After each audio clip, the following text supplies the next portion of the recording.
Há muitas formas de desejar o cume de uma montanha. Tem gente que escala grandes paredes, morando temporariamente em entidades feitas de rocha, içando uma vida na vertical, resistindo a intempéries, dor, tédio e até aos próprios pensamentos. Por quê? Pra quê? Eis a irresistível questão. Ora, ela não é muito diferente, afinal, da pergunta elementar. Por que estar vivo se é preciso resistir? Só que não faria sentido algum perguntar isso ao meu convidado desse episódio. Porque no auge da sabedoria dos seus 20 e poucos anos, ele não precisa dela. Ele está ocupado com o que deseja. Você tem direito a um superpoder. Qual seria? Voar, né? Na hora. Na hora eu voar. Imagina esse cara bonito. Vai lá o capitão ali, pular pra trás e sair voando, velho. Sério. Porque na hora eu faria. Agora. Imagina. Cara, que loucura, essa resposta veio do seu estômago agora. Sabe a fitinha do Bonfim? Eu tenho amarrado no meu pé, o moleque, a vida inteira, você precisa fazer 3 pedidos, né? Eu quero voar, eu quero voar. Todas. Aqui meu calcanhar cheio de pulseira da fita do Bonfim. Todos eles, eu quero voar. Minha vida toda eu pensei. Eu sonhava assim, eu lembro que eu sonhava que eu fazia assim e saia voando. Neste episódio de Conquistadores de Montanhas, Ben Sotero mostra que há muitas formas de resistir, mas nenhuma mais poderosa do que se divertir.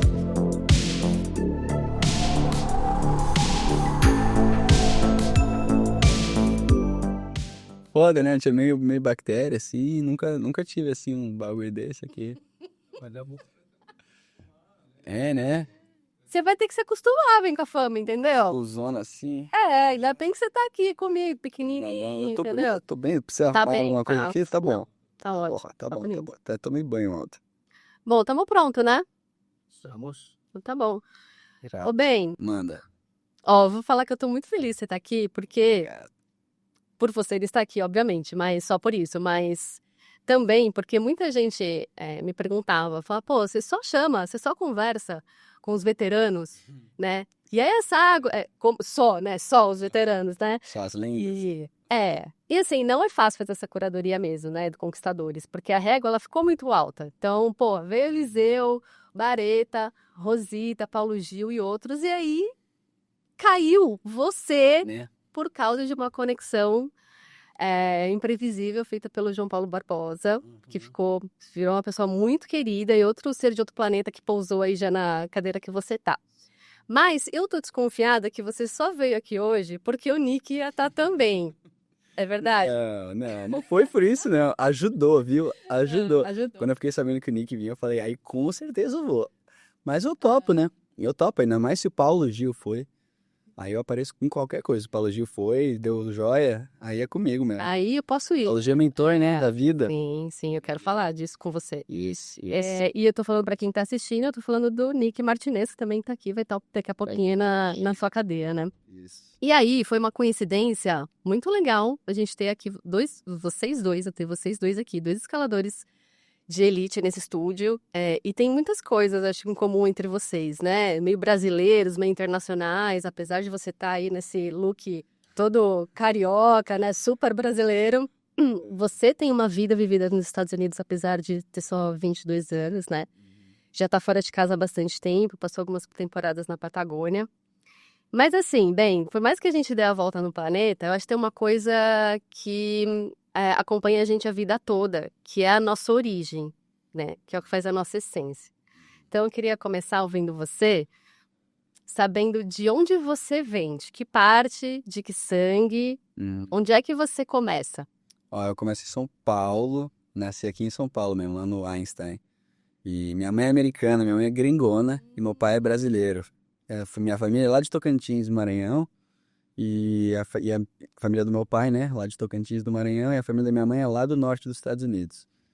Então é uma mistura louca pra começar, né? Cara, como é que foi esse encontro? Meu pai mudou pra São Paulo pra trabalhar, e aí foi pra faculdade nos Estados Unidos, conheceu ela lá, numa festa de música brasileira. Minha mãe é musicista, né? Aí ela veio pro Brasil pra passar 6 meses e ficou pra sempre. Olha Tá aqui só. até hoje, 33 anos. Aí meio que nasci aqui em São Paulo, sempre indo para os Estados Unidos para visitar a família da minha mãe lá. E voltando pro Brasil aqui, a família do meu pai inteira mudou pra São Paulo.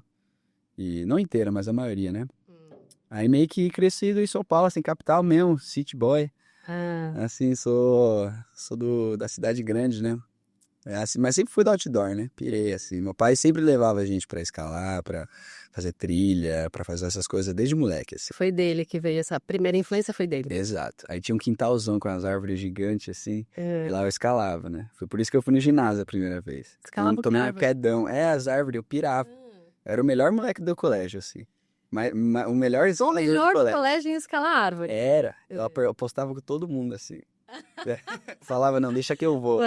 E aí, quando você descobriu que tinha rocha também pra escalar além de árvore?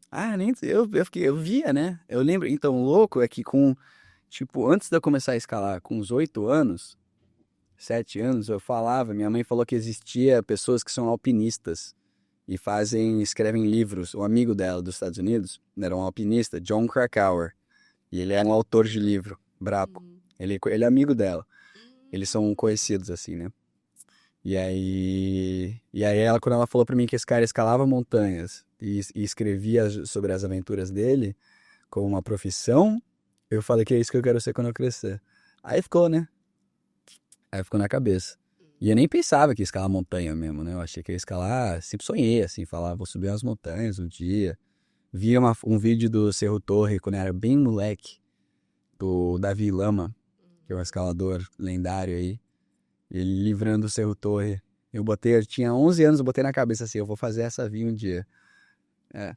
Essa montanha. Essa montanha. E é especificamente a via do compressor que ele fez.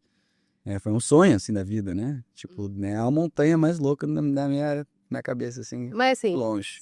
até você ver ao vivo, né? Cerro Torre. Era uma parada, assim, que eu imaginava. Nessas imagens que te chamou tanta atenção? É uma montanha tão íngreme, tão difícil, tão inóspita, tão difícil, né? Mas aí tem outras, né? Mas é diferente lá. Eu acho que era no momento eu tinha visto montanhas tipo Everest, tipo K2, tipo Aconcagua, né? Que são montanhas maiores e de mais caminhada, né? Mais um montanhismo, pode-se dizer. E eu vi uma montanha que precisava de técnica de escalada, né? Ele tá lá em cima escalando 10 ABR na Patagônia, lá na Red Wall, assim, fazendo umas cordadas duras. Isso era a mistura do que eu aprendi a fazer no ginásio com esse espírito de aventura, né? Que é o montanhismo. Então, acho que Patagônia, já entrando no tema da Patagônia, né? É um diferente do Aconcagua, dessas outras experiências que eu tive em montanha mais de trekking, né? É uma escalada mesmo, assim. Que é a sua praia. Tipo, uma parada técnica, né? Exige ali fazer escalada em rocha, em gelo, misto, que seja. Mas vamos voltar um pouquinho.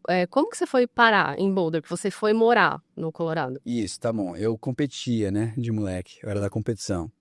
Aí eu comecei a competir com 14 ou com 13. Comecei com 13, 14 e 15, competi no Brasil. Aí eu peguei bronze no brasileiro, acho que 3 vezes. Ou 2 vezes, eu acho que eu peguei bronze. 2 vezes bronze e prata no amador, com 15 anos, eu acho. E aí eu desisti de competir e eu fiquei sabendo que tinha um time de competição de elite lá em Boulder. Chamava Team ABC. É onde saiu o Colin Duff, a Brooke, um monte desses competidores que eu conhecia, tipo, das Copas Mundial, sabe? E eles todos treinavam nesse um ginásio. E aí uns amigos da minha mãe, que mora aqui em São Paulo, falaram, pô, vem pra Boulder. Vem ficar com a gente um mesinho ali, tipo de férias de verão, sabe? Uma parada assim. E fui lá. E aí eu treinei com eles uma vez, eu já falei, nossa, eu quero vir fazer um intercâmbio aqui, ficar lá, né? E eu era moleque, eu tinha 16 anos, mais moleque, né? E aí voltei com 17 pra ficar um semestre inteiro e treinar com eles lá.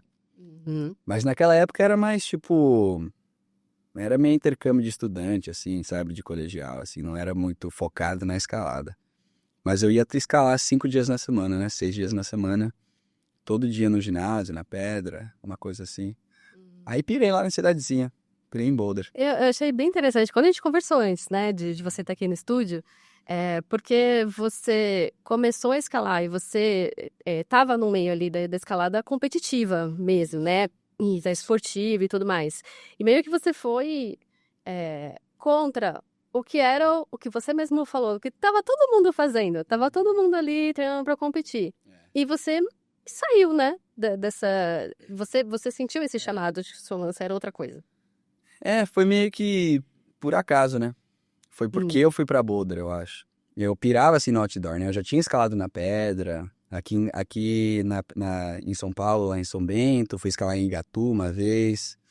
Fiz as trips de esportiva, né? De top rope, assim, com 12, 13 anos, né? E aí eu sabia que eu gostava muito da escalada na pedra, mas não sabia que ia me afastar das competições. Tanto que eu fui pra treinar pra competição nos Estados Unidos, né? Aí lá eu aprendi a botar um camalô, a botar um nut, montar uma parada, guiar, essas coisinhas assim. Tem um brother lá que me ensinou tudo, meio basicão da tradicional, assim. Aí comecei a pirar, né? Aí eu tava lá, e lá é fácil, a oportunidade não é que nem morar em São Paulo, né? Pra chegar em São Bento é 3 horas, né? Talvez de busão é mais. E era maior comprometimento escalar na rocha, uma parede, assim, uma coisa. Na minha mente, né? Pelo menos era. E lá era tipo, vamos 5 minutos na rocha ali, a gente faz uma via e volta. Aí começou assim, e foi aí que eu percebi que, nossa, eu queria comprar um hack, né? Queria arrumar o meu próprio equipo. Aí começou devagar a fazer as coisas. E o Thiago Cardoso, tem vários nomes aí que sempre me motivaram um pouquinho, sabe? Falaram, vamos fazer uma parede, vamos fazer isso, fazer aquilo. E aí teve a fortaleza que mudou a minha vida, né? Foi a parede que me mostrou que eu queria fazer uma parada diferente, assim. Foi um peixe louco. Muito, muito difícil, exato. Foi meio que um chamado, assim. A competição eu já vi que... Meu último campeonato foi o Amador de 2017, eu acho, uma coisa assim. Eu tinha 16 anos. E eu peguei segundo lugar e eu lembro de ficar meio estressado, meio chateado que o Brandy mandou a via ou não. Aí eu falei, nossa, que bad. Fiquei meio assim, falei... Mede com você. Por que eu não tava sentindo dessa forma, né? Querendo que o brother não mandasse a via. A escalada é tudo sobre se motivar o seu amigo, né? Fala, bora, come on, né? Essa é a Te energia da incomodou escalada. ter sentido isso? Eu senti ali uma competição. Eu sou competitivo. Por natureza, assim, sempre fui. De moleque, né? Jogando bola era tipo, não quero perder. Aí eu peguei segundo no campeonato, eu falei, nossa, queria que ele tivesse caído. Eu fiquei pensando, falando, nossa, que loucura isso. Por que eu fiquei pensando assim? Aí eu descobri a escalada na rocha e falei, nunca mais quero sentir aquilo. Tô fora. E é assim mesmo, né? Competição, por mais que você seja brother ali, os seus amigos, né? É uma competição. Você tá competindo contra o cara aqui do seu lado, que é seu amigo, né? E acaba ficando, se aquilo vira o teu tudo, você tá sempre competindo contra a mesma galera. Eu queria estar com a galera escalando, né? Pega uma parede, por exemplo, é você e seus amigos tentando se apoiar o máximo que dá. É parceria total, né? Parceria total. E a parceria, tipo, de entregar a vida na mão do cara, né? Você tá na parede, na Patagônia, não tem, né? Não tem. Se você precisa estar 100% presente com o seu parceiro lá. E isso me atraiu muito. E foi a fortaleza lá no Espírito Santo, escalando com o Alex, com o Neni, com o Fabinho. A galera lá foi legal. Cara, isso é muito legal sobre você, porque tem todo o seu mérito, assim, quem, né, vê um pouco do que você já fez, enfim, sabe, né, esse garoto, assim, tem uma vocação, tem talento, sabe o que quer. Mas você acabou escolhendo pessoas de quem você se aproximou que foram grandes professores, né, ou grandes professores, Paulo Gil, o Thiago Campati, outros que, enfim, vou esquecer se você me lembra se você quiser, né, mencionar, mas pessoas com quem você acabou escalando também, né, não só seus principais parceiros, mas, escalando com o Nick, com a Ed Padilha, com o William Lacerda, sempre teve muito bem relacionado aí, assim, de fontes muito boas de quem aprender, né? Foi meio sorte, eu acho, viu? É? Foi tipo, conheci o Paulo Gil porque eu era moleque, né, eu tinha 9 anos. Quando eu fui no ginásio a primeira vez. Eu era muito bom de escalar árvore, né? E aí chegou o brother meu, minha mãe falou, nossa, eu preciso levar ele pra fazer alguma coisa. Aí me botou na ginástica, que eu também tava tentando aprender mortal e ficava me machucando. Aí minha mãe me botou na ginástica, eu fiquei fortinho. Aí ela me botou na escalada, que meu melhor amigo fazia escalado com o Paulo Gil, aula particular, por acaso, assim. Fazia uma aula de segunda, era 1 hora na segunda-feira, das 4 às 5. Ele falou, vamos lá pra você experimentar, fazer uma aula experimental. Eu, tipo, de São Paulo, assim, eu falei, nossa, que isso, escalada de indoor, né? Aí eu cheguei lá na 90, eu conheci já todo mundo. Aí fiz uma aula com o Paulo Gil, acho que eu fiz Depois desse dia, eu acho que fiz uma aula por semana para os próximos 6 anos, assim. Foi dos 9 aos 15, eu fiz aula com o Paulo Gil. O que ele te ensinou? Nossa, tudo, né? Acho que de questão de escalada técnica deve ter ensinado o mínimo, assim. Além da escalada. A vida, assim, me ensinou tudo. Sempre foi uma figura paterna, assim, uma figura de um irmão grande, né? Pode-se dizer, mais que paterno. É um cara que me ensinou tudo que eu sei sobre como conviver no climb, como conviver na vida. E era problema da vida, ele via assim, é tipo um terapeuta, assim. Só que de um brother, né? Resolvia problema, assim, eu chegava e falava, tô com problema, né? Lembra, eu terminei com a minha namorada, primeira namorada minha, eu tinha 12 anos, né? Cheguei chorandão na 90, assim, e Paulo G me chamou de lado, batendo um papo, resolveu todo o problema. Aí tudo com briga, mesma coisa. Eu era moleque, né? Pesa 11 anos, né? Ali no 5º ano, 6º ano, que seja, não sei que ano que é. Chegava na 90 pra escalar e tinha uns problemas da vida. Virava terapia, né? Não, ele mandava a gente escalar descalço, né? A gente não escalava de sapatilha. Os primeiros 4 anos era tipo, a escalada é divertido, né? Não é, você não vai... A escalada é fácil, Paulo Gil sempre falou. A escalada é fácil, difícil é aqui. É subir a árvore. Exato. É tipo, né? Não é pra ser difícil. E a gente ia, curtia. Ia de rolê, assim. Tipo, pra ir ficar de bobeira com o Paulo. Tinha dia que a gente escalava 20 minutos no dia. E falava o outro, aí a aula virou 2 horas, né? E falava 1h30 e escalava meia hora. E de falar, assim, tá lá com o cafezinho na mão. Eu, o Paulo, era 2 moleques, 3 moleques e o Paulo, né? Tinha um grupinho de moleques lá. E escalava com ele. Ficava falando, ele montava um boulderzinho, óbvio, com uma intenção, né? Hoje em dia eu treino, eu dou aula também, eu sei que tudo que ele fazia nada é por acaso, né? Mestrão, assim, montava um boulder com Não dá uma ponto sem nó. intenção. Isso, exato, falando tipo, vai fazer desse jeitinho. E ele sabe que não vai dar pra fazer se não for do jeitinho, e vai ter uma lição por detrás de tudo. Muito louco. Você acha que pra ser um dos melhores escaladores precisa saber muito mais que escalar? Acho que sim, né? Depende do que for melhor escalador. Se for escalador mais forte, aí não. Aí eu acho que escalada mais forte você pode escalar todo dia, né? E ter um treinador ali que vai te deixar cabuloso de tudo, né? Vai te deixar muito forte escalador. Mas o melhor escalador, sim. É uma parada meio até... Nem sei como descrever. Você tá com frio? Não, eu tô de boa. Não, eu tô. Será que a gente pode baixar aí, Léo? Pedi o ar, agora eu tô arrependida. Ó, entre as credenciais que você já conquistou, e acho que foi a primeira que chamou a atenção de todo mundo, foi você ser o mais jovem brasileiro a escalar o FITS, né? O Fitzroy, que é esse lugar mágico aí, misterioso, icônico da escalada, né? Eu sei que você já escalou quase todas as agulhas ali do FITS. E você já fez coisas que todo mundo diz que são incríveis, que a gente sabe que são. E, teoricamente, acima da média para a sua idade. Acho que você deve ter ouvido muitas vezes isso, né? De falar, pô, esse cara só tem 22 anos, é um moleque, só tem 22 anos e tal. E talvez mesmo, assim, uma média mesmo da galera que tá na montanha, talvez 22 anos, assim, acho que, a média das pessoas nem tá preparada mesmo para tudo que você fez e tá fazendo. Você reconhece em você algum talento especial? Você acha que você tem alguma coisa de especial? Eu acho que foi meio... Se eu reconheço uma coisa especial, acho que não é especial, assim, não. Eu acho que é mais uma oportunidade que apareceu, eu estava no lugar certo, a hora certa, conheci as pessoas certas. E por conta disso, eu acabei indo nas viagens certas. Até mesmo a Patagônia, né? Você falou, Fitzroy. Foi o que meio que saiu, assim, do comum, né? Não foi que eu fiz o Fitzroy meio de sorte, assim, né? Foi tipo, eu conheci o primeiro Cardoso, na 90, eu era moleque, tipo, me contava a história da Patagônia com 10 anos. Sabe? Aí o Thiago Campassi chegou e falou, pô, um dia você podia ir com a gente, né? E assim, eu só fui pra Patagônia por causa desses caras, né? O Thiago mesmo chegou, a primeira temporada eu cheguei falando, você é o mais jovem escala FITS, assim, nariz empinado, e ele me deu um tapão, assim, falou, cala a boca, você vai morrer. Falou mesmo. Primeira semana em El Chaltén na minha vida, eu tinha 17 anos, não, 18 anos, acabado de fazer 18 anos. Eu tava fazendo 18, acho. E eu tava assim, Achei que ia, tipo, cheguei total falando, pô, vou para as montanhas, né? Não conhecia nada. E dei sorte de estar com o Thiago, que foi um mentor muito bom, né? Logo já me botou no meu lugar, falou, ó, aqui não é assim que funciona.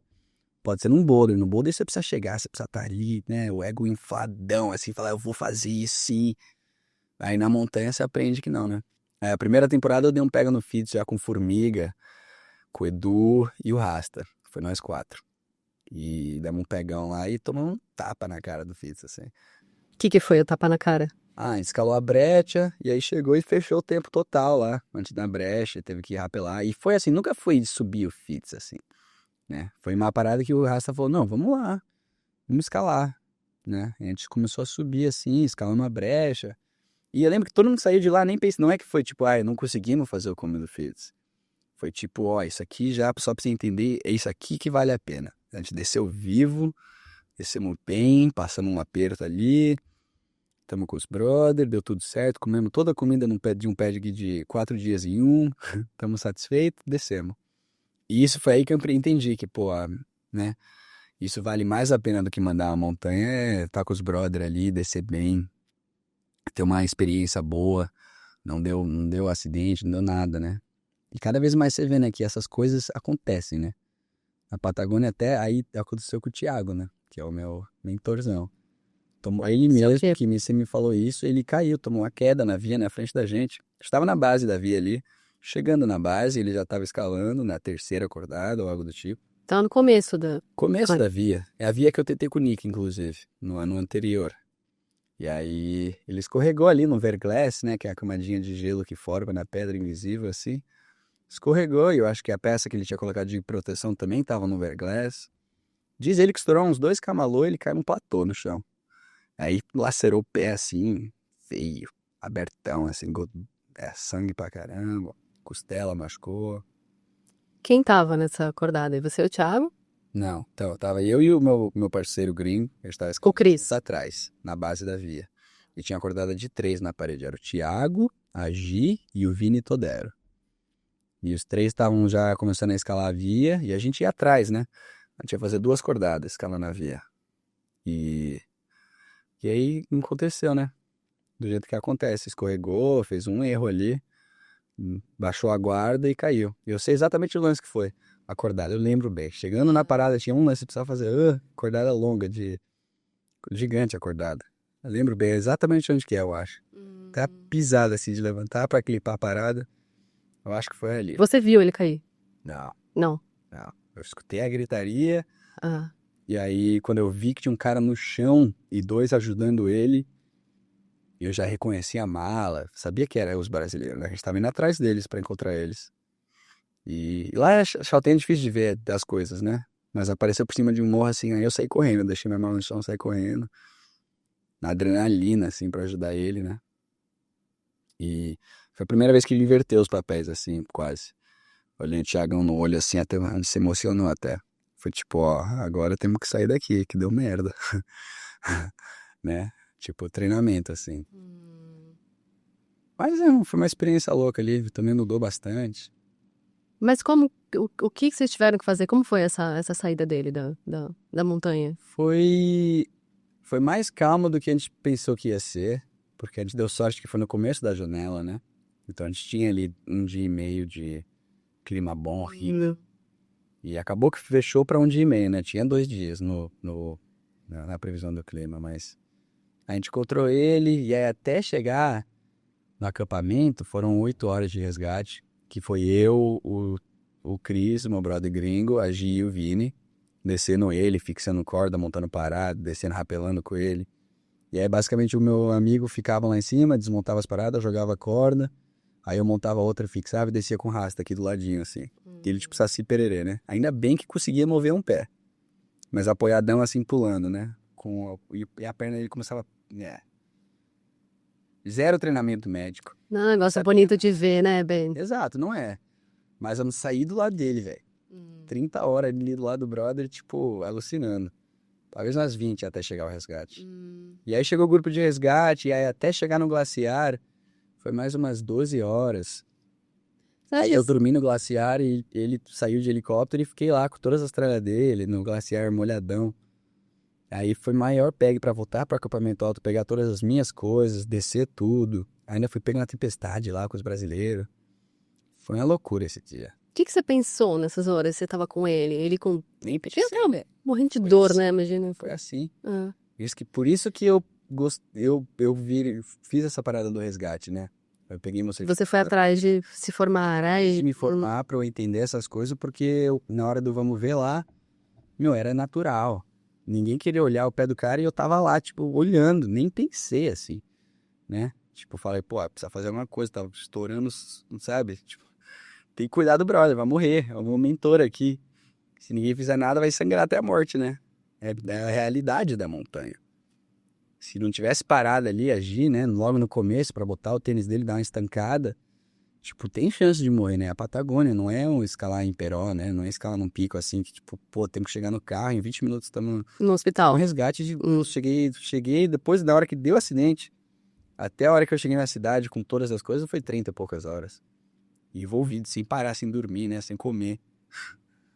Comendo coisinha, né? Mas, tipo... Você acha que esse episódio te deu uma outra dimensão, assim, do que é perigo, do que é risco, das coisas que você faz, assim? Mudou um pouco a sua percepção das coisas? Acho que sim. Mas acho que eu tive... É até interessante essa pergunta, porque eu tenho percebido que eu tenho um ciclo, assim, de experiências na pedra que eu acho que me moldaram para eu ser um alpinista, né? E não ser um escalador de competição. Porque logo quando eu era moleque, tinha 15 anos, o Capitão Jack morreu, que era um brother meu escalando. O cara morreu num acidente de carro, né? E ele era muito jovem, assim, tinha falado com ele semana antes, assim, eu não entendia, né? Ele pulava de avião pra tirar foto, assim, morreu num acidente de carro. Eu fiquei, nossa, ironias. Que ironia, né? Tipo, loucura, assim. Aí morreu o Marcinho logo depois. Aí foi morrendo a galera e ano passado perdi 2 brothers de 23 anos fazendo free solo. Na via que eu já tinha solado, assim.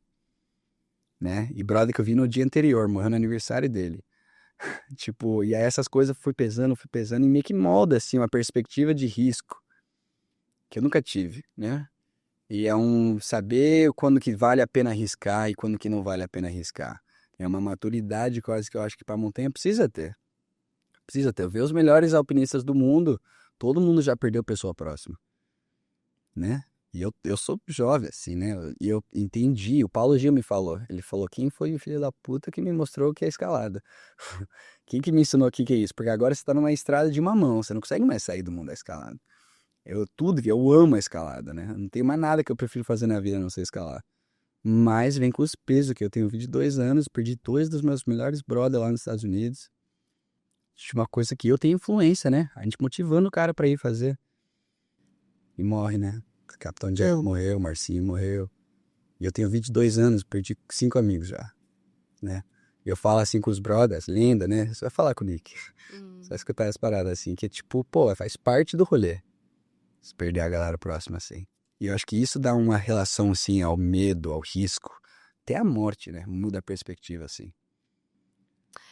Você me disse uma frase que até anotei e eu fiquei bastante impactada quando a gente falou, né? E a gente estava falando justamente sobre esse assunto. Você falou, eu sei que eu vou perder pessoas amadas, né? Já perdeu. E vai continuar perdendo porque é da natureza, né? E eu fui pensando que realmente é uma tomada de consciência também muito precoce para você, mas é o estágio que você tá, do que você escolheu fazer, né? E foi uma boa educação também, eu acho, em relação àquilo.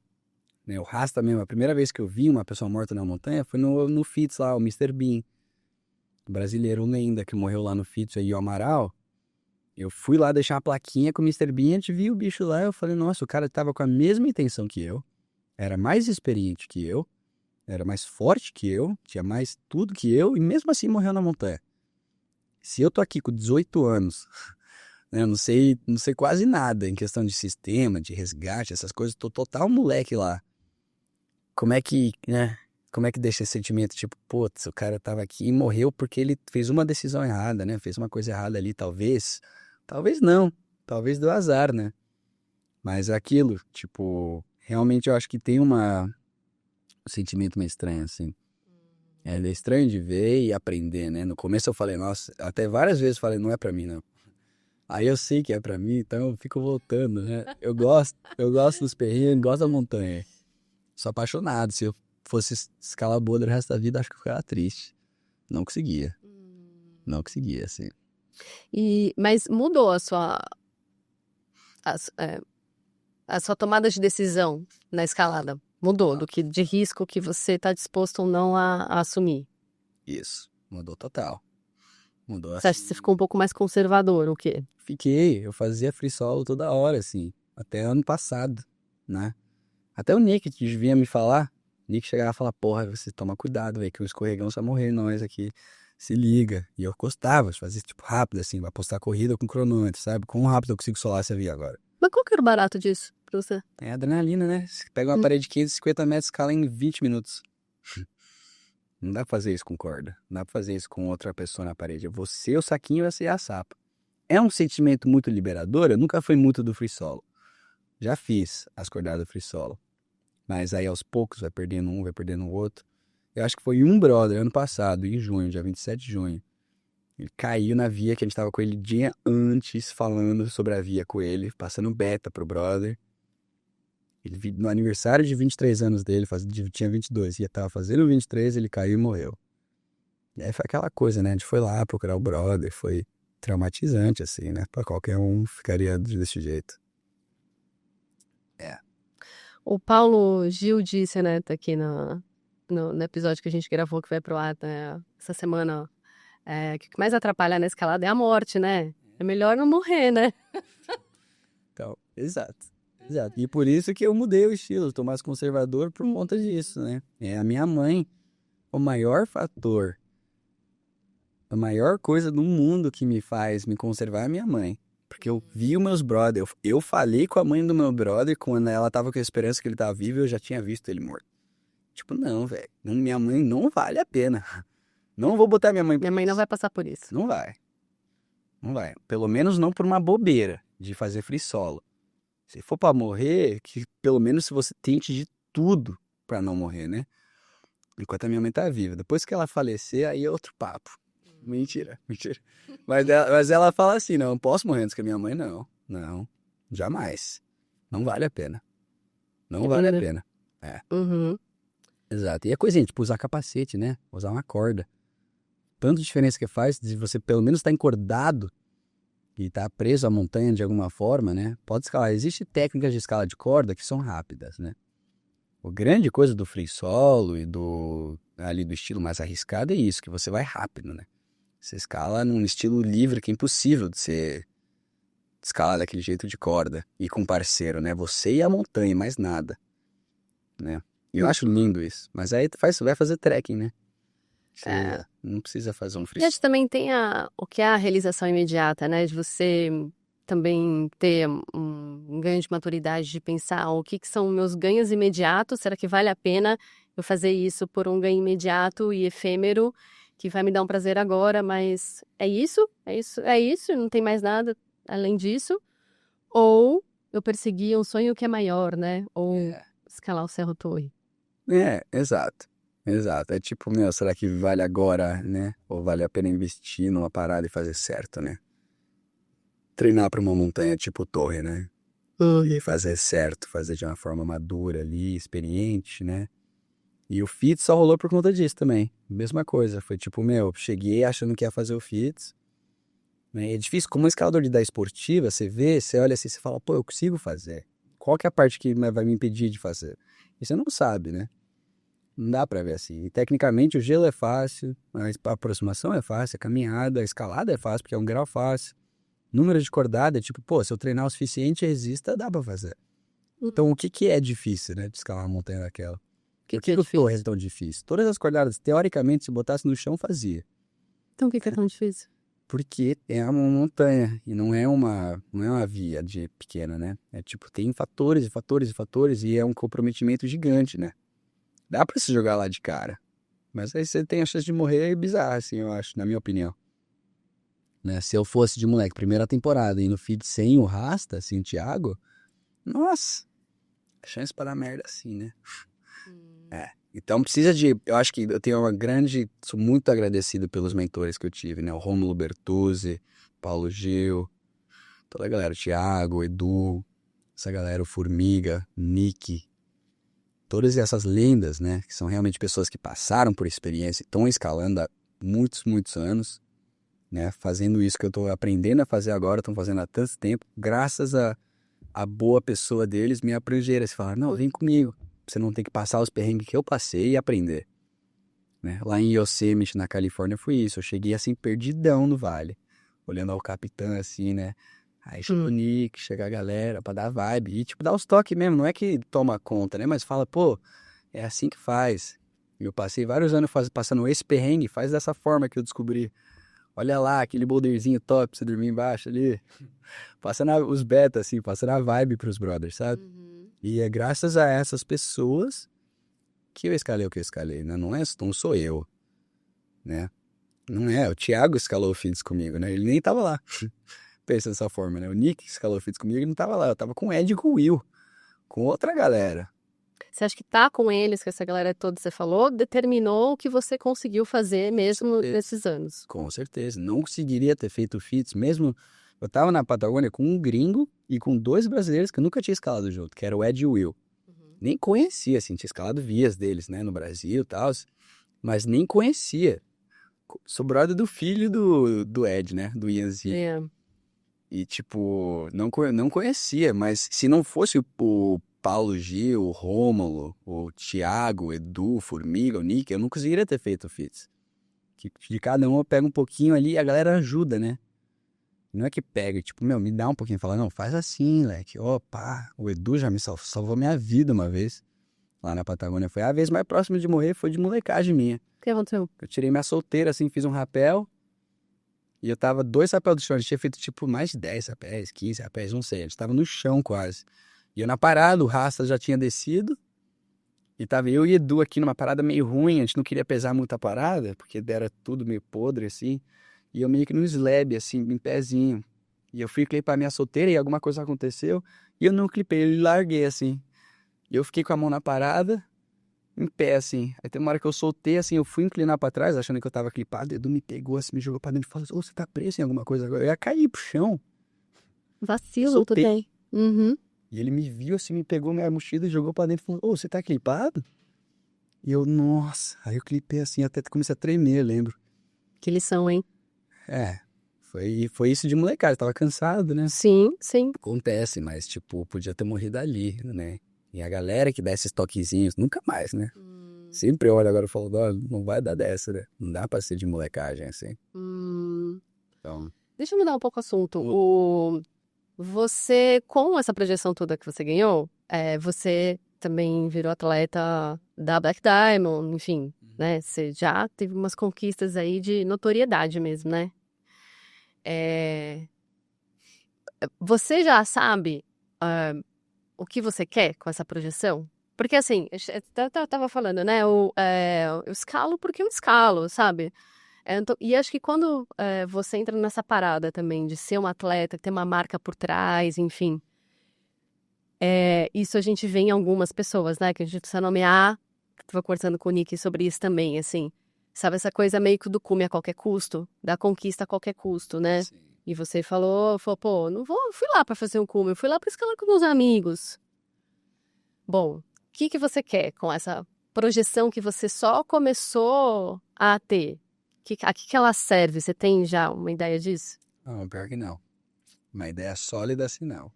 Eu tenho várias ideias de onde poderia ir com a escalada, né? Eu sei que eu vou seguir com a escalada de alguma forma. Se for para ensinar a escalada, né? Se for para treinar as pessoas, seria muito legal. Se fosse para guiar as pessoas, seria muito legal. E eu já sou treinador, né, de escalada, eu já sou guia de escalada. Eu participei de uns resgates de escalada, que seria outra área que eu piraria fazer. Eu apliquei para um trabalho lá dentro de Yosemite, para trabalhar com um grupo de resgate lá. Não sei se vou pegar o trabalho ou não, mas é uma área que eu acho muito interessante agora. Ou se eu vou fazer a vida do pro, né? Do que a galera faz, o sonho, né? É tipo, se você é bom o suficiente, você passa a vida escalando, todo dia.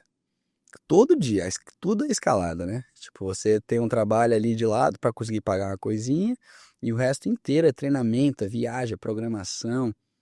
Eu tenho vontade de ir para muitos lugares no mundo. Quero ir para a Ásia já. Tô pirando, querendo ir pro Kirguistão lá, fazer umas paredes loucas lá, mas assim, é difícil de querer ir muito longe, fazer uma parada muito louca se você não tem ideia ainda de onde você vai com a escalada, né? Agora mudou total a perspectiva porque tem um patrocinador do nada. Tem um cara que tá comprando a passagem pra mim pra escalar. Nunca pensei, né? Que o cara ia falar, não, de onde você quer ir? Compra a passagem pra você. Tipo, nossa, isso é sonho, né? De qualquer um. Sonho de qualquer um ter alguém. E pagar pra você escalar, nossa. Nossa, isso nem pensar que acontece, né? E é muita sorte, assim, também, né? Tipo, eu me encontrei com a pessoa certa na hora certa lá. O meu patrocinador e é nóis. Mas eu quero seguir escalando do jeito que eu tô. Do jeito que tá bom, né? Pô, tô com 22 anos na cara, escalei a montanha dos meus sonhos com 20, né? O FITS foi do nada, assim, aconteceu. Né? E isso é um sonho meu, que Torre é outro sonho meu. Ir pra Ásia é outro sonho meu. K2, tem várias montanhas assim que eu falo, nossa, eu tô sonhando desde moleque de fazer. Literalmente dos 9 anos, vendo. K2 é uma delas. Sempre foi, né? É mesmo? Sempre foi. Até antes do Everest. Nunca quis fazer o Everest na minha vida. Mas o K2 é bonita a montanha, né? Você vê uma foto e você fala, nossa, é uma montanha que, como um aventureiro, né? Como um escalador, chama, assim. É tipo ver um boulder, assim, louco. Pros boulderistas, né? Tipo, a mesma comparação, assim, né? Aí você vê uma montanha naquela e fala, eu quero ver como é que é a vista lá de cima. Tô nem aí, vou dar tudo pra ver a vista lá de cima. Pra quê, né? Esse que é o louco da escalada também. É uma versão mais... É um assunto mais profundo, né? Pra quê? Pra que eu vou subir um K2? Arriscar minha vida lá, né? Porque a Patagônia tem Eu não sei, acho que não é por causa da vista só, não, hein? Não é, né? Mas é o que a galera pergunta, por que você escala? Ó que pergunta profunda, né? Você vai responder como, né? É muito difícil responder essa pergunta. Normalmente eu falo a vista porque é mais fácil, né? A vista lá de cima, moleque. É bonito. Mas você acha que você não responde outra coisa porque você não sabe ou porque é difícil dizer? Não sei, não tenho a menor ideia. Não. Eu penso toda hora, né? Tem um livro, Why We Climb. Tipo, relata de todos os melhores escaladores do mundo. Eles explicando porquê, eles tentando explicar o porquê eles escalam. Tentando, porque ninguém consegue explicar. É uma loucura. O Paulo Gil falou, nossa, se eu pudesse ir no passado e desconhecer o cara que me ensinou o que é escalada, ele faria. Me falou isso quando eu era moleque. Né? Ele até falou o nome do cara lá, nem lembro. Mas ele falou, se eu pudesse eu faria, mas agora que eu conheço a escalada, ferrou. É muito louco. Ó, vamos ver o que tem pra você nessas perguntas da caixinha aí, já. Pegar uma? Pega uma por vez e pode ler, tá? Em voz alta. Olha que legal. Um episódio em que tive medo e não contei a ninguém. Nossa, tem uma na Fortaleza. Agora você falou, tem várias, né? Tem uma lá na Pedra da Fortaleza. Era o dia do cume, tava 5 pessoas na parede. Tava o Murilo Vargas, da Sem Limite, o Fábio Moreira, o Neni, o Alex e eu. E aí, eu, o Alex e o Neni fomos fazer cume nesse dia. E a gente de Mariando e com o Grigri, assim, eram umas travessias de corda, assim, né? Tinha 5 cordadas de travessia, eu acho. E aí, eu fazendo travessia assim com o meu Jumar, eu acho que eu lembro de... A corda começou a cortar, tipo, tava em cima, tinha um nó na corda. E aí, eu Jumariando na corda, assim, que ela é meio positivão, então a corda acaba raspando muito, né? E os grãos muito grandes, assim, tava cortando a corda. Aí eu lembro de botar o meu Grigri pra eu abaixar, assim, e eu fui abrir o meu Grigri e eu não fechei ele. Eu não botei o mosquetão nos dois, que o Grigri ele abre assim, você bota a corda e você fecha e clipa. Eu só clipei o mosquetão e não fechei. E tirei os Jumar, assim, e eu a 400 metros do chão, né?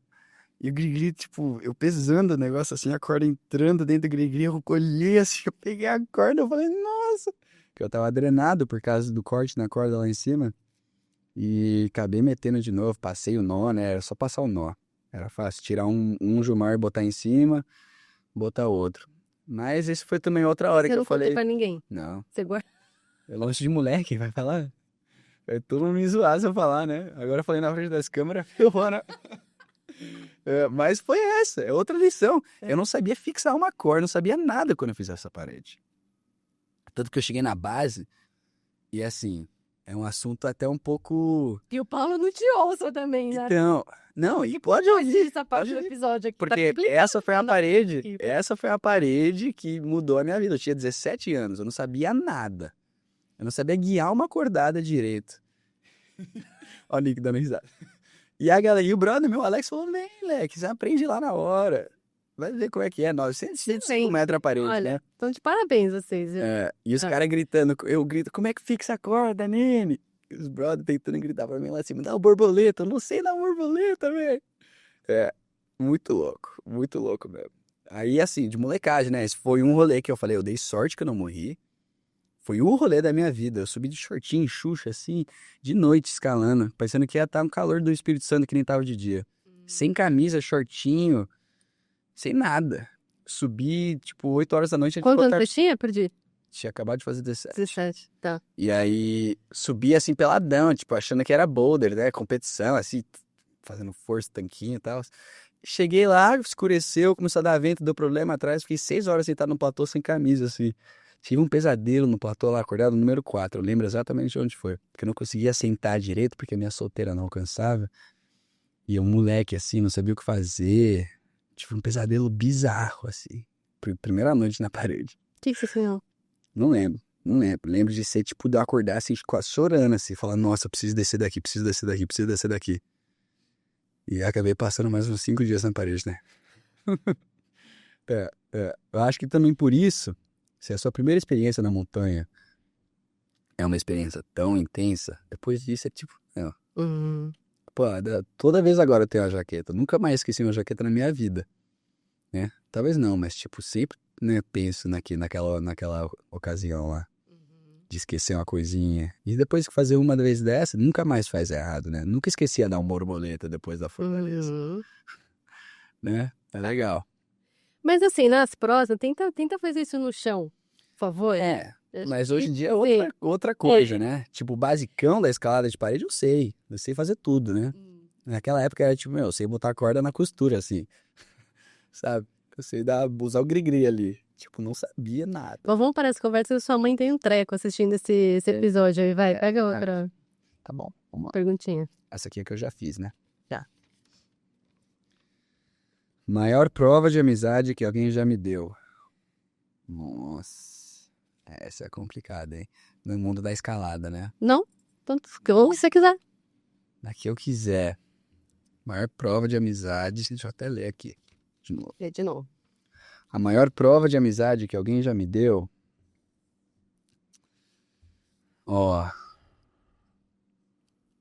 Se bobear, é difícil essa pergunta. Que é uma pergunta mais profunda, assim, que eu precisaria pensar mesmo, né? Problema. Se não quiser responder, não tem problema. Mas eu vou falar uma experiência que veio à cabeça aqui, que foi no El Capitan, com o meu brother Chris, né? E a gente tava revezando, assim, as cordadas na parede, tudo. E a gente tava fazendo um dia, né? E foi a primeira vez de nós dois na via. Aí chegou uma hora lá que eu tava guiando, uma cordada dura, assim, e eu tava meio demorando, assim. Tava indo devagar, era uma cordada dura de artificial, assim, que não dura, mas era demorada, não manjava muito, assim, da cordada, tava avistando, né, não sabia pra onde ia e tal. Passei, assim, do lance, cheguei no topo, entrou uma parada no meu olho, assim, eu falei, nossa, que bad, tal. Fixei a corda pro brother e esperei lá. Aí ele chegou já zoando, falando, pô, por que você parou? Que você faz o estilo que você nunca para de escalar, assim, né? Você fixa a corda pro brother e segue escalando. E aí ele te bota na segue quando chegar. E eu parei. Aí eu falei assim, eu tô com uma coisa no olho, preciso sentar. E a gente começou meio que dar um argumento, assim. A gente tava 6 cordadas do cume do El Cap, né? Tava ali, no topo já do El Capitan. E tava escurecendo, a gente tava meio loucão, assim, das baladas, assim, com os brothers na parede. Aí eu falei, vamos curtir um pouco. Ele falou, não, a gente tem que ir, a gente tá no cronômetro, né? Vamos ver qual que é o nosso tempo, né? A gente sentou no acampamento 6 lá do Denose. E eu falei, velho, olha onde a gente tá. Eu falei pra ele, você não tem a moral de dar um tempinho pra mim, não? Aí ele largou, assim, porque é um cara competitivo, que queria falar, eu fiz o Nose na primeira vez em 13 horas, né? A gente ficou 1h30 sentado no platô lá. Ele falou, não, velho, faz seu rolê aí. Eu falei, assim, Fiquei de bobeira lá, cigarrinho na mão, ali o whiskyzinho ali e tal, curtindo no topo da parede, olhando assim, tudo. Foi uma parada que veio assim, assim. Que legal. E assim, além da Patagônia, né, que tem vários momentos. Mas ele fez no tempo que ele queria ou não? Não. Não fez, não. Não, a gente ficou lá parado assim, tô num Largou a mão? 1h30, porque eu queria curtir o visu, o pôr do sol. Escutar um somzinho lá em cima do Capitã. O dia inteiro, foi na loucura, e teve uma hora que eu falei, nossa, a gente não tem por que tá tanto na loucura, né? Eu acho que se você tá fazendo a corrida com o seu próprio tempo, aí beleza. Mas eu queria curtir mais a parede, já sabia que a gente ia fazer num dia. Era uma coisa se tivesse ali 23 horas, né, pra fazer em menos de 24, é uma coisa. Mas a gente tava ali escalando a 12, 13 horas, ficamos de boa lá no acampamento. Que lindo. Porque eu queria. E um cara que não queria, né, ele queria fazer rápido ali. Mas eu panei pra ele a real. Ótima história. Isso. Bora. Ixi. Você tem direito a um superpoder. Qual seria? Voar, né? Na hora. Na hora eu voar. Imagina esse cara. Vai lá o capitão ali, pular pra trás e sair voando, velho. Isso é louco. Na hora eu faria. Agora. Imagina. Cara, que loucura, essa resposta veio do seu estômago agora. Sabe a fitinha do Bonfim? Eu tenho amarrado no meu pé, moleque, vida inteira. Você precisa fazer 3 pedidos. Eu quero voar, eu quero voar. Todas. Aqui meu calcanhar cheio de pulseira da fita do Bonfim. Todos eles, eu quero voar. Minha vida toda eu pensei. Eu sonhava assim, eu lembro que eu sonhava que eu fazia assim e saia voando. Esse é o sonho da vida, querer voar. É foda. Aí eu falei pra minha mãe que queria fazer os parapentes, né? Fazer as paradas assim. Ela falou, não. Aí meio que ficou um relacionamento ruim, né? Mas algum dia, na loucura aí, vou dar um pulo, aí ferrou. Mas eu tenho na manha, né? Também devagarzinho, que eu sei que eu vou gostar. Mas... Meu Deus, coitada da sua mãe vindo nesse episódio, eu não consigo parar de pensar nisso. Nada, eu vou nem mudar pra ela. Minha mãe, a gente tem um relacionamento bom. A menos que ela saiba, é melhor. Porque vai falar o quê, né? Esse cara numa montanha grande, tipo, pô... Ela não entende, né? Olha o Capitã e acha que é a coisa mais perigosa do mundo, né? O Capitã e o Aconcagua pra ela é a mesma coisa. E pra 90 é a mesma coisa, né? Tipo, ir pra Iperó, tipo, dado de capacete. Eu, não, mãe, é boulder, né? Ela, mas usa o capacete. Foto, sabe? É engraçado. Me viu uma foto escalando esportiva, tipo, sem capacete, ela fica louca. Eu falo, não, mãe, eu vou cair no espaço, não vou nem bater em nada. Ela falou, bota o capacete. Engraçado. Pode Cara, que legal. Pode falar, que ela aguenta, velho. Liguei pra ela do Fortaleza, chorando lá no clube, falando, mãe, eu tô sem água, sem comida. Liguei meu pai primeiro, né? Mas por que você fez isso?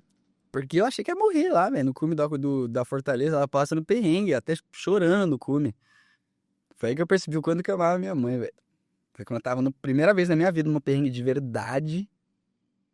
Tipo, a única coisa que eu pensava era minha mãe, velho. A única coisa que eu pensava. Lá em cima, a gente não tinha comida, fazia, tipo, velho, 20 e poucas horas. O Neni trouxe uma barrinha pequena, assim, acho que a gente partiu em 3.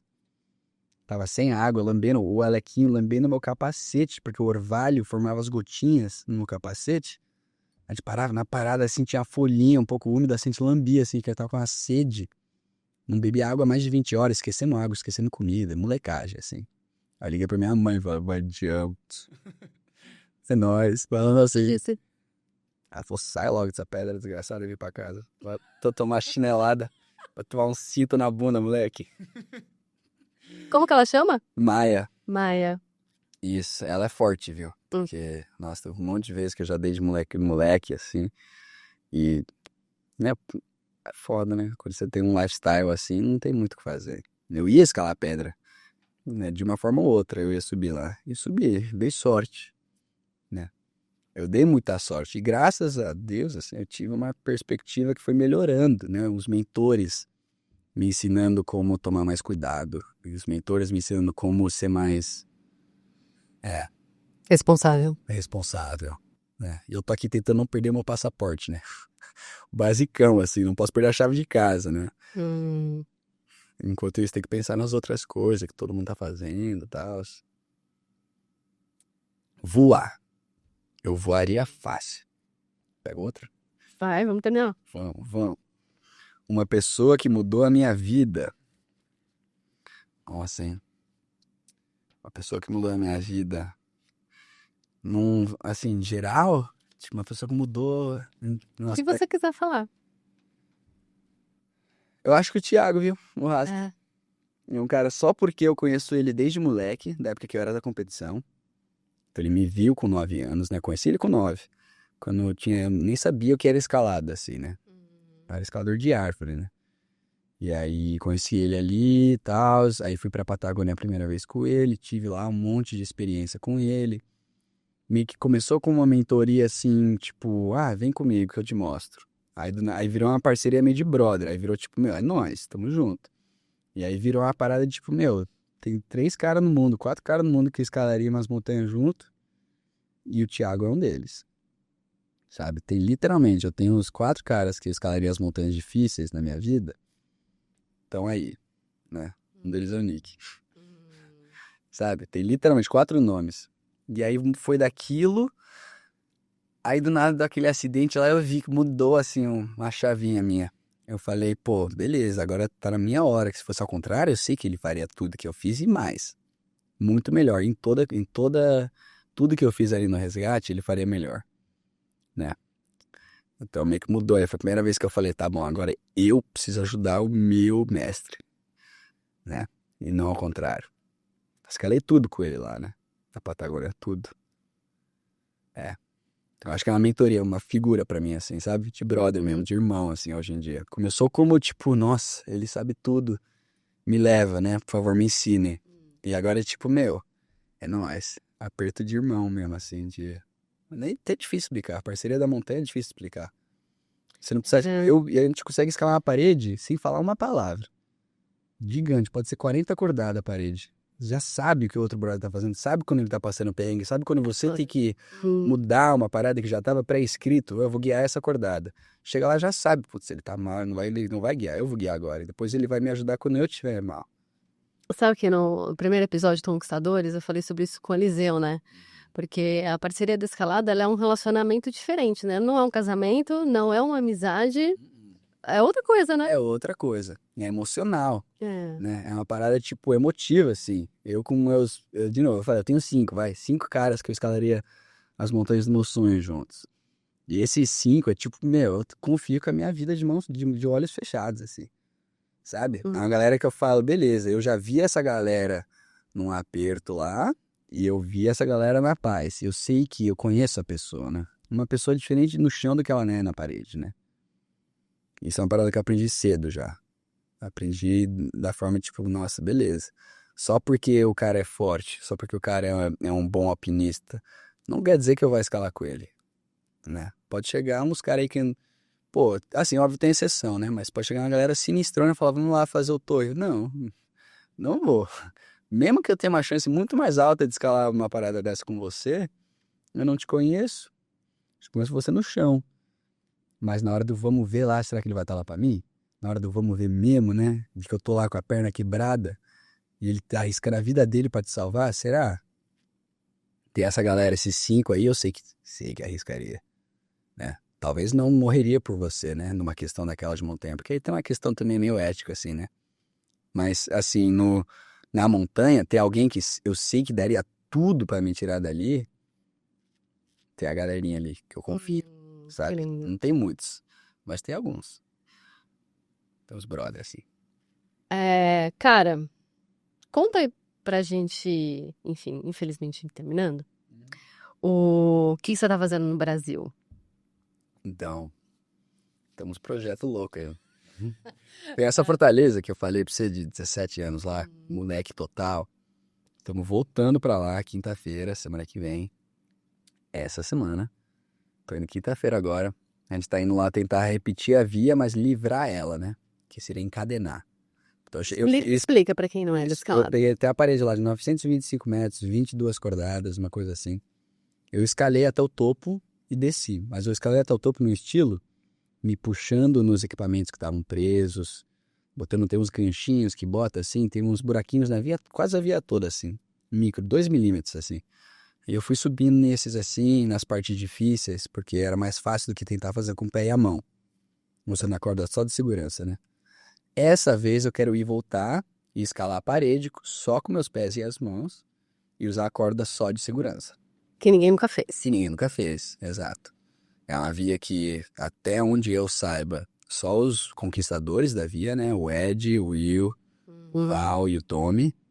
Essa galera abriram a via em 2019. Eu fui em 2020 com essa outra galera. Tentamos livrar, a gente tentou. Mas aí por questão de inexperiência, eu acho que a gente até conseguiria. Mas questão de inexperiência e também da vibe ali, tipo, acabou que o cume valia mais do que livrar a via. Né? Ou era mais tipo a experiência, assim, a gente falou, vamos pelo menos fazer o cume, né? E no topo a gente já não tava mais tentando livrar a via. Tava tentando chegar a qualquer custo. E aí passamos um aperto, dormimos lá no cume. E aí é isso. Mas então, tô indo mandar essa via. Tentar mandar essa via. E ver como é que vai lá. A parede grande, né? Vai ser uma parede dura. Se rolar mesmo, vai ser uma parede bem dura. Então, quando a gente publicar esse episódio, a gente já vai saber que você conseguiu. Que eu vou tentar. Olha lá, cuidado. Verdade. Aí eu vou pro Cipó. Aí eu vou pra São Bento. Aí eu vou pra Patagônia. E essa vez eu tô no inverno, né? Ou cedo, né? Em outubro. Que vai ser legal. Que aí vai ser escalada em gelo lá, né? Tô querendo ir escalar as paradas. Tem umas metas lá também. Que são... Bom, eu vou ficar aqui ansiosa acompanhando você. Acompanha lá. E, cara, você se entregou aqui muito mais do que eu esperava, cara. É que mesmo? bonito, Obrigado. Obrigada. Eu tô falando assim mesmo, na loucura. Eu nunca fiz um desse, né? É louco. Será que eu mandei bem? Será? Obrigada, Ben. Obrigado vocês pela oportunidade, de verdade, viu? Isso aqui é massa.